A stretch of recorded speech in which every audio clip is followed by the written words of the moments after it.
세계에서 한국을 가장 싫어하는 나라는 어디일까요? 그건 바로 일본입니다. 그만큼 한국과 일본은 세계적으로도 보기 드문 원수 관계라고 해도 과언이 아닌데요. 하지만 한국의 국제적 위상이 높아짐에 따라 한국사에 대한 세계인들의 관심도 덩달아 높아지고 있습니다. 그에 따라 일본과 한국의 숨은 진실에 대해 세계인들의 관심이 집중되고 있죠. 얼마 전 세계 최고 명문대학교 하버드에서는 일본과 한국을 둘러싼 설전이 벌어졌습니다. 한국 역사의 숨은 진실에 대한 강연회가 열리자 일본 유학생들은 집단으로 반발하며 수업 거부 움직임까지 보였다고 하는데요. 대체 무슨 일이 일어났던 것일까요? 한번 알아보겠습니다. 세계적인 역사학자인 에드워드 슐츠 교수, 동아시아 역사의 권위자인 그는 하버드, 예일, 프리스턴 등 세계적인 명문대학교에서 역사 강연을 하고 있는데요. 슐츠 교수는 하버드 대학교에서 열린 세계사 강연회에서 일본은 한국의 과거의 잘못을 사죄해야 한다라고 주장해 화제를 모았습니다. 거기에 그치지 않고 슐츠 교수는 일본에게 있어서 한국은 늘 동경심과 열등감을 동시에 느끼게 하는 스승과도 같은 존재였다라고 발언해 일본을 발칵 뒤집었다고 합니다. 이와 같은 소식 최근 하버드 교내 신문에도 실리며 세계적인 관심을 끌었는데요. 이 강연은 큰 화제가 되었음과 동시에 일본인 학생들은 하버드가 한국인들의 거짓말에 속고 있다라며 단체로 크게 반발하기도 했습니다.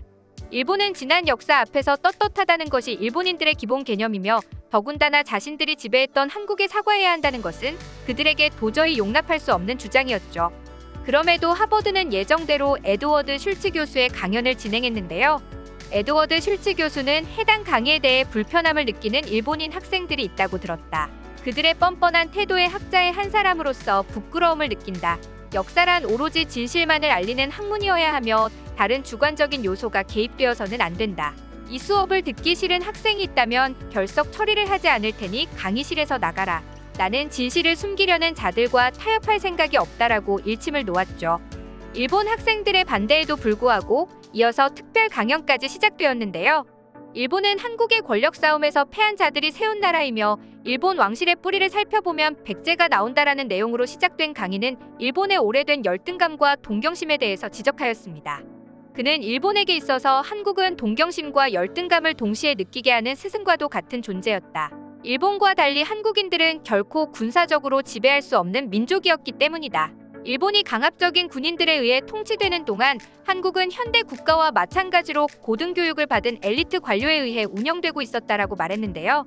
일본에게 있어 한국은 스승과도 같은 존재였고 언제나 동경하면서도 열등의식에 휩싸일 수밖에 없었다는 것이죠.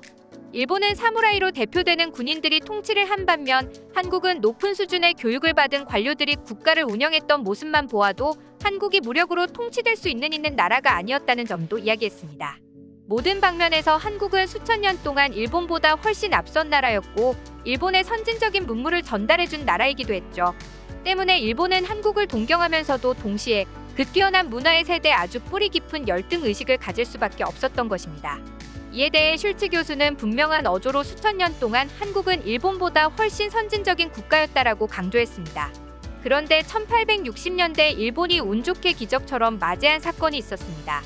바로 일본을 강제로 개항시킨 미국에서 남북전쟁이 일어났던 것인데요. 미국의 식민지가 될 뻔했지만 이에 따라 일본은 독립을 지킬 수 있었죠. 결국 독립된 국가인 채 서양의 문물을 받아들인 일본은 역사상 처음으로 한국을 앞서게 되었고 오랜 은인이었던 한국의 칼을 들이밀게 됩니다. 슐츠 교수는 이에 대해 강력히 규탄하며 일본의 한국 침략을 언급했습니다. 일본이 한국에 저질렀던 수많은 범죄 행위를 들은 하버드 학생들은 놀라움을 숨기지 못했는데요. 일본은 빼어났던 한국의 수천 년간의 열등감을 폭발시키며 강제징용, 식량 수탈, 위안부 강제동원 등 온갖 끔찍한 짓을 저지른 것을 이야기하자 눈시울을 적시는 학생들도 있었죠. 이런 에드워드 슐츠 교수의 명강연이 끝나자 한 하버드 학생이 뜻밖의 질문을 던졌는데요.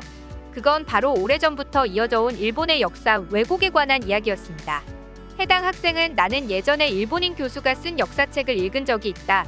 책에서는 한국이 먼저 일본의 보호를 요청했다는 잘못된 내용이 쓰여 있었다. 오늘 교수님의 강의를 통해 늦게나마 진실을 알게 되어 너무 다행이다. 일본에 이런 말도 안 되는 역사 왜곡이 가능했던 이유는 무엇인가? 라고 물었는데요. 그는 덤덤한 어조로 그때 당시에는 일본이 한국보다 강했기 때문입니다라고 말했습니다. 그러자 강연장에 있던 모든 사람들이 놀라 찬물을 끼얹은 듯 조용해졌는데요. 에드워드 슐츠 교수는 이어서 역사란 강자의 손에 의해 쓰여진다. 하지만 우리 모두가 알고 있는 또 다른 사실이 있다. 그건 바로 세상에 영원한 비밀은 없다는 것이다. 일본이 아무리 미화하려고 해도 숨길 수 없는 것. 그건 바로 일본이 한국과 미국을 비롯한 수많은 나라를 침략하여 온갖 범죄를 저질렀다는 사실이다. 나는 미국에서 가장 뛰어난 학생들인 여러분이 이 사실을 모든 사람들에게 전해주었으면 한다라고 말했죠. 실제로 일본은 자신들이 저지른 전쟁 범죄를 잘 알고 있지만 스스로의 명예가 떨어질까 두려워 역사적인 사실을 감추고 왜곡하기 바빴습니다. 오랜 스승과도 같은 나라인 한국을 침략해 수많은 범죄 행위를 저질렀음에도 불구하고 이 모든 역사적 사실을 한국인들이 먼저 일본의 보호를 요청했다라는 거짓말로 왜곡하고 있었는데요. 그뿐만 아니라 들이 신처럼 떠받드는 일왕이 일본 왕실은 한반도에서 건너왔다라는 충격적인 진실을 밝혔을 때도 총리가 직접 나서서 일왕의 역할은 제사에서 기도를 하는 것뿐이다라며 이를 숨기려 하기 바빴죠. 일본인 학생들은 슐츠 교수의 강해 역시 그런 맥락에서 반대했고 슐츠 교수는 이를 정확하게 지적했던 것입니다. 그러나 이러한 사실에도 일본인 학생들은 반대하기에 급급했는데요. 일부 학생들은 이 역사를 알고 있음에도 불구하고 묵인하기도 하지만 대부분의 학생은 정말 진실을 모르고 있는 게 지금의 현실입니다. 그도 그럴게 일본의 역사 왜곡은 참담한 수준입니다. 여태까지 자신들이 저질렀던 끔찍한 전쟁 범죄를 가리기 위해서이기도 하고 이전 역사에서는 한국에서 선진 문물을 전수받던 나라라는 사실 역시 감추고 싶어 해서이기도 합니다. 한 일본인 교수가 쓴 역사서를 보면 일본이 한국을 정복한 것이 아니라 한국이 먼저 일본의 보호를 요청했다는 잘못된 내용을 실어놓기도 했는데요. 일본의 상황이 이렇다 보니 슐츠 교수의 강의는 그들에게 치명타를 날린 것인데요. 하지만 슐츠 교수의 강의를 통해 가까스로 진실을 알게 되었던 학생들도 여럿이었다고 합니다. 일본은 지금까지도 역사 왜곡을 꾀하면서 자신들이 한국의 역사 흐름에서 파생된 그저 작은 부분일 뿐이라는 사실을 부정하고자 합니다. 여기서 한 발 더 나아가 자신들이 저지른 끔찍한 전쟁 범죄들을 은폐하고 숨기고 오히려 피해자인 척 가면을 쓰려 하고 있지요. 이를 위해 일본인들은 한국에 대해 지금까지도 열등감을 가지고 반발감, 적대감을 고취시키고 있습니다. 활개를 치고 있는 일본의 우익들이 그 증거라고 할 수 있겠죠. 지난 수십 년 동안 일본은 한국보다 강한 국력을 지닌 나라였고 그렇기 때문에 이런 일본의 역사 왜곡에 쏘가 넘어간 세계인들도 많았습니다. 하지만 이제 상황이 달라졌습니다. 현실은 비자가 풀리자마자 일본에서는 한국에 오고 싶어하는 사람들이 밤낮을 가리지 않고 줄을 서고 있죠.